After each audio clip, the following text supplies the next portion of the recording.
तो last class में हम लोग टॉपिक डिस्कशन कर रहे थे एक्जियोथर्मिक एंड एंडोथर्मिक रिएक्शन, और आज का हमारा एक और इंटरेस्टिंग टॉपिक है, दैट इज हीट कैपेसिटी। चलिए समझने की कोशिश करते हैं हीट कैपेसिटी क्या है। हमारे पास मान लीजिए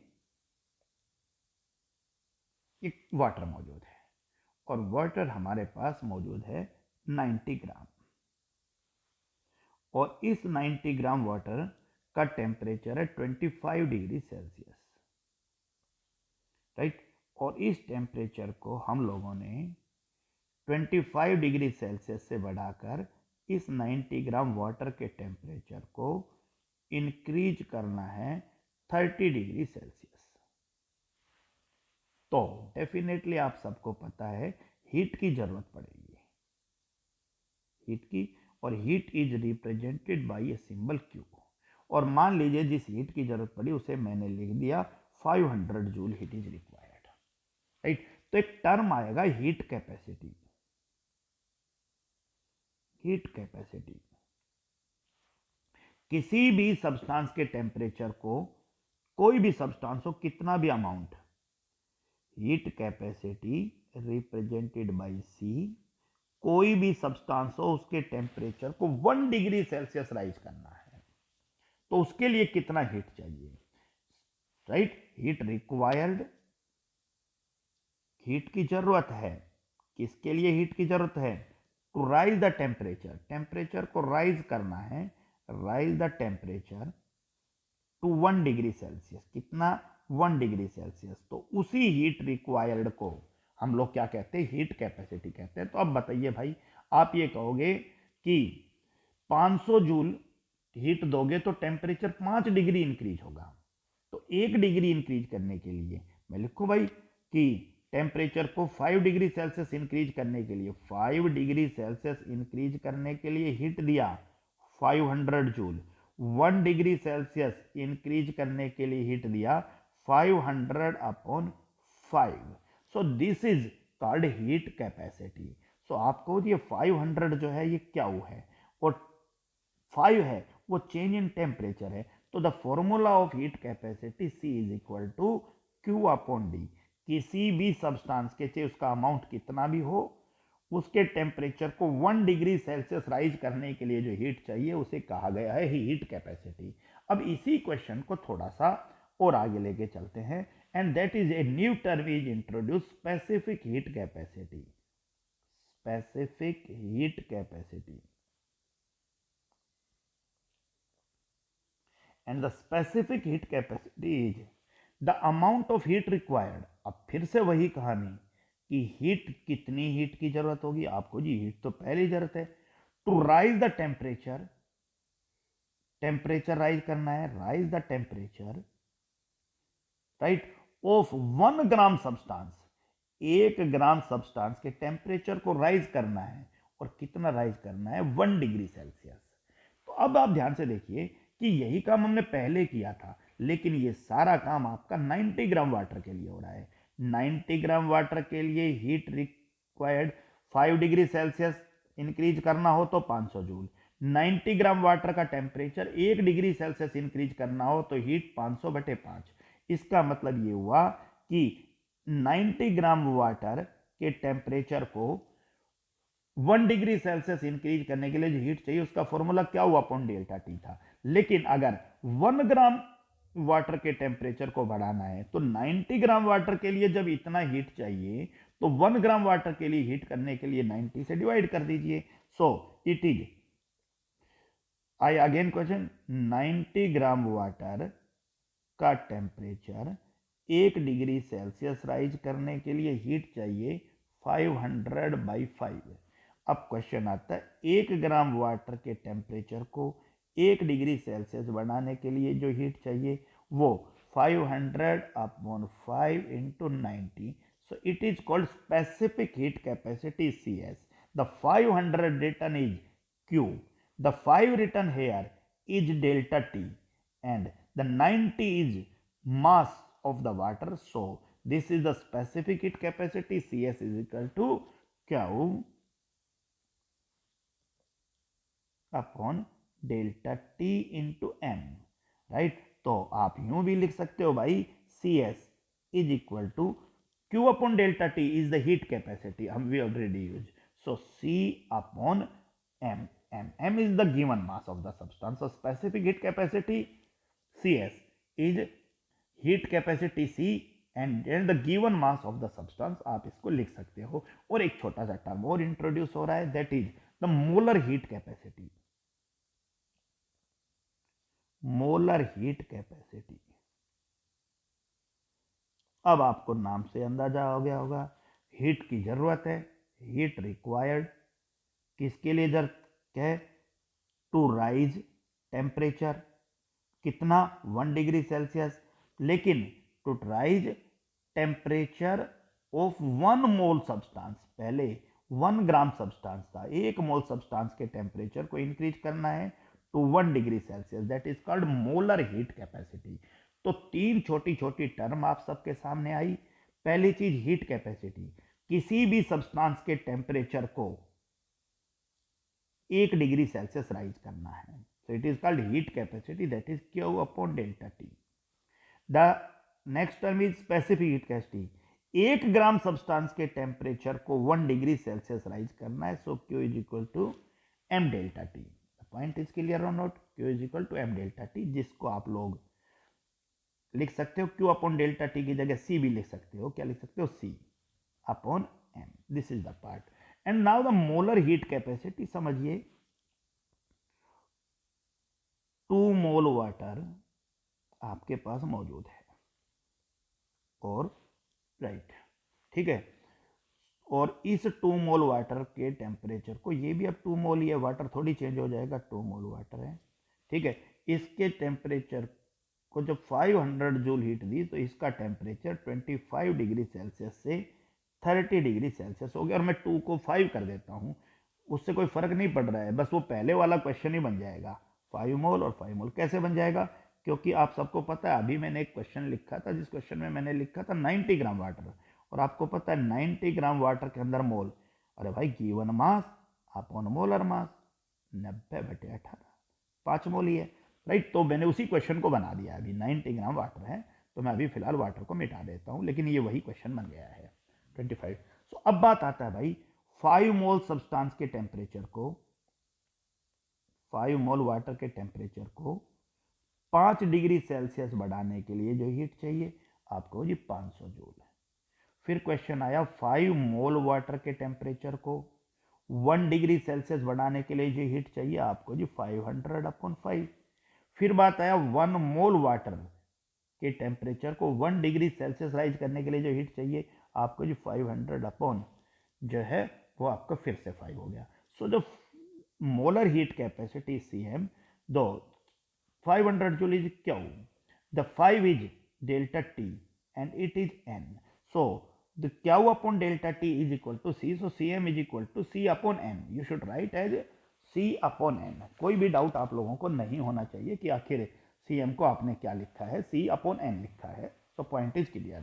CM is equal to Q delta T upon N. चलिए और आगे बढ़ने की कोशिश करते हैं. तो 3 टर्म इंट्रोड्यूस हो गई हैं. पहली चीज, किसी भी सब्सटेंस के टेम्परेचर को 1 डिग्री सेल्सियस राइज करने के लिए जो हीट चाहिए that is called heat capacity. Specific heat capacity, 1 gram substance के टेम्परेचर को 1 डिग्री सेल्सियस राइज करने के लिए जो हीट चाहिए that is called specific heat capacity. The next one is molar heat capacity. 1 mole substance के temperature को 1 degree Celsius rise करने के लिए जो हीट चाहिए that is called molar heat capacity. आप Q अपॉन डेल्टा T को ध्यान रख सकते थे, Q अपॉन डेल्टा T को आप C लिख सकते थे. So it is written as C upon M. Q upon delta T को आप C लिख सकते हो, C अपॉन N. चलिए भाई, so CM is equal to C upon N. तो आप लिख सकते हो CN नंबर ऑफ मोल है, जो given mass upon molar mass होता है, राइट. सो सोल्व कीजिए भाई, C upon M into M. लिख सकते हो नहीं लिख सकते क्योंकि ये यूं चल रहा है. So C upon M is equal to, the point is clear or not, you should write it as C upon M को आप क्या लिख सकते हो, राइट. ये जो M है ये आपका ऊपर चला जाएगा. The point is clear or not. तो इसको थोड़ा सा और प्रॉपरली सॉल्व कर लेते हैं हम लोग. और ज़्यादा बेटर रहेगा, आपके लिए समझना बहुत आसान रहेगा. So Cm is equal to Q upon n delta T. This is the part for you, right? So Cm is equal to Q. You should write Q as Q by 1. There is no problem. Q upon n is equal to M by M delta T. The part is clear or not, right? और आप सब इसको लिख सकते हो Cm is equal to, it is Q upon 1 upon M by M delta T. आपको कोई doubt नहीं होना चाहिए. ये टर्म है, दोनों अलग अलग टर्म थे, एक दूसरे को डिवाइड कर रहे हैं. तो C M is equal to Q upon 1 into the capital M, C M upon capital M. So capital M upon M delta T small M. So C M is written as Q upon M delta T into molar mass. And Q upon M delta T is already written as Cs. So Cm is equal to Cs into molar mass. Specific heat capacity को molar mass से multiply कर दीजिए, आप लोगों के पास क्या आ जाएगा, molar heat capacity आ जाएगा. बहुत सिंपल सा डेरिवेशन है, आप लोगों को कोई दिक्कत नहीं होना चाहिए. इसके ऊपर छोटे छोटे न्यूमेरिकल्स हैं, हम लोग अभी बात कर लेते हैं. Point is clear. चलिए दोबारा से बात कर लो, फॉर्मूला समझना जरूरी था. किसी भी सब्सटेंस के टेम्परेचर को 1 डिग्री सेल्सियस राइज करने के लिए जो हीट चाहिए उसे हीट कैपेसिटी कहते हैं. फॉर्मूला, किसी भी सब्सटेंस के टेम्परेचर को 1 ग्राम सब्सटेंस के टेम्परेचर को 1 डिग्री सेल्सियस राइज करने के लिए जो हीट चाहिए उसे आप molar heat capacity, sorry specific heat capacity कहोगे. और फॉर्मूला आपका C S is equal to Q upon M delta T. और आपको पता क्यू अपॉन डेल्टा टी जो है वो सी है, so it is written as C upon M. there is no problem.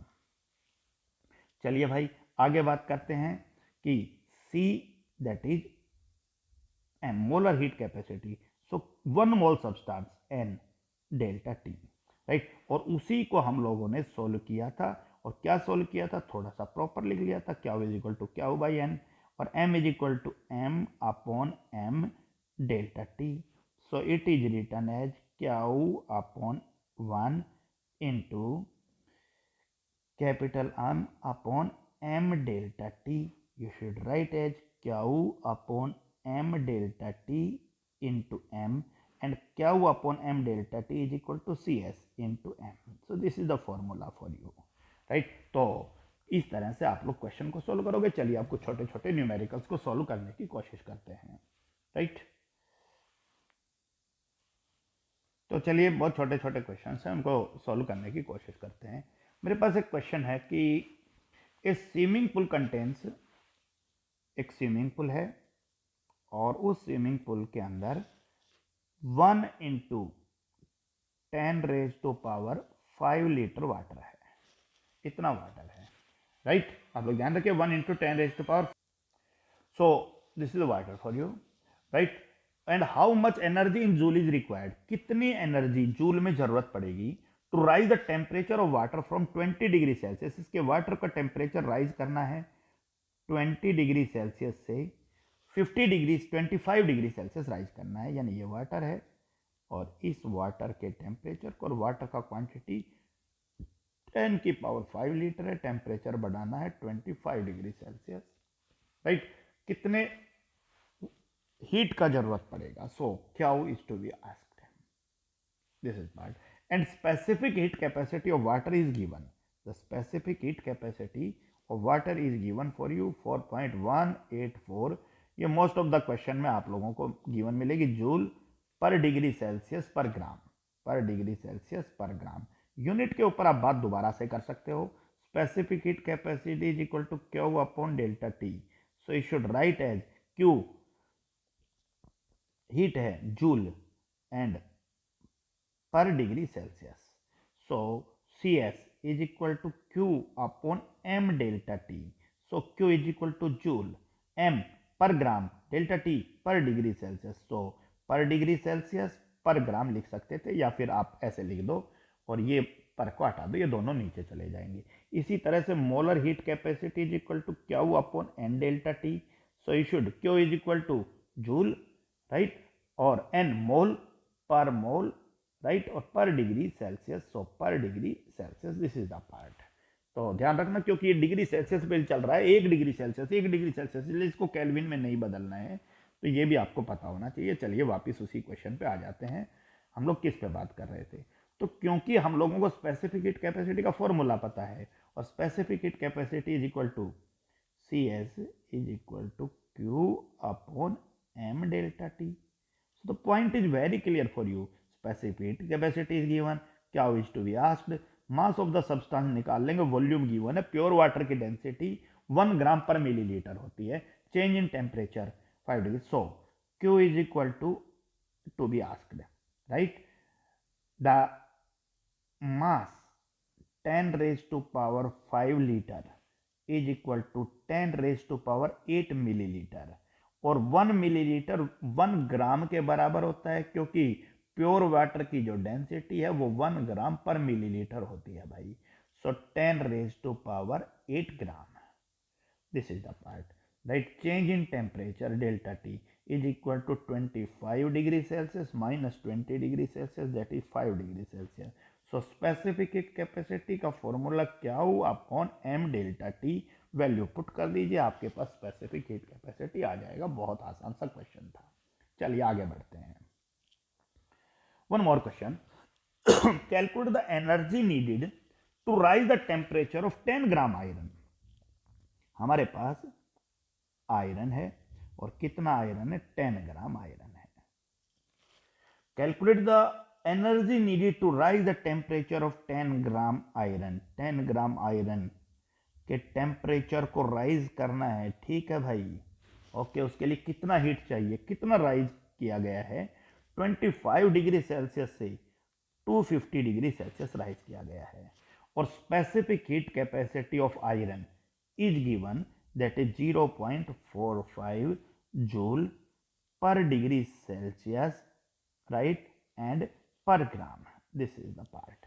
So फिर वही क्वेश्चन है भाई, स्पेसिफिक हीट कैपेसिटी का फॉर्मूला आप सबको पता है। स्पेसिफिक हीट कैपेसिटी क्या हुआ अपॉन एम डेल्टा टी, क्या सी एस गिवन है, क्या पूछा है, एम आपका 10 ग्राम है, डेल्टा टी 5, डेल्टा टी 25 से 250 करना है। So delta T is equal to 25, subtract कर दीजिए किस में से? 250 में से। So it is 225। मेरे ख्याल से आप लोग कर लोगे।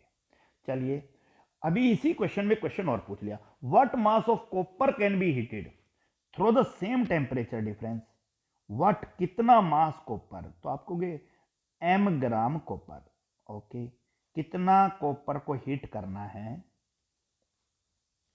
M gram copper. So question क्या पूछ रहा है भाई? व्हाट मास ऑफ कॉपर, कितना मास कॉपर को हीट करना है, can be heated through the same temperature difference, वही 25 डिग्री सेल्सियस से 250 degree Celsius, when supplied with the same amount of energy. जब कितनी एनर्जी की जरूरत है? ये जो क्या यहां से आएगा ऊपर वाले पार्ट में, ये क्या इसी क्या की हीट को यूज करके। क्लियर हो गया कि नहीं हो गया?